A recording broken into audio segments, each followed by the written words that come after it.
আপোনালোকে জিএছত অলৰেডি কেগৰ বিষয়ে পঢ়িছি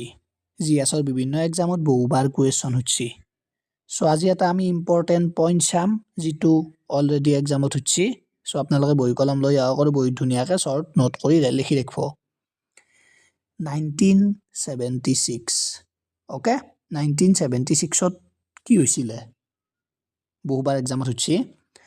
1976ৰ আগত কেগৰ ফাংচন কি আছিল ইম্পৰ্টেণ্ট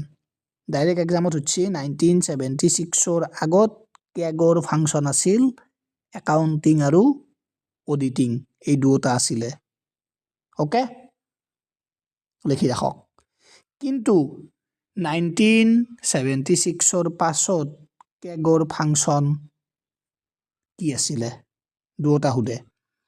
সো 1976ৰ পাছত কেগৰ ফাংচন আছিল অনলি অডিটিং ওকে এই কোৱেশ্যনটো জিএছৰ বিভিন্ন এক্সামত হৈছে উল্টা উল্টিকে হৈছে 1976ৰ আগত কেগৰ ফাংচন কি আছিল 1976ৰ পাছত কেগৰ ফাংচন কি হল ইমান সনত কেগৰ একাউন্টিং পাৱাৰটো ৰিমুভ কৰা গৈছিল উল্টা উল্টিকে বিভিন্ন এক্সামত হৈছে সো এই দুটা পইণ্ট আপোনালোকে কেগৰ বিষয়ে মনত ৰাখিব লগতে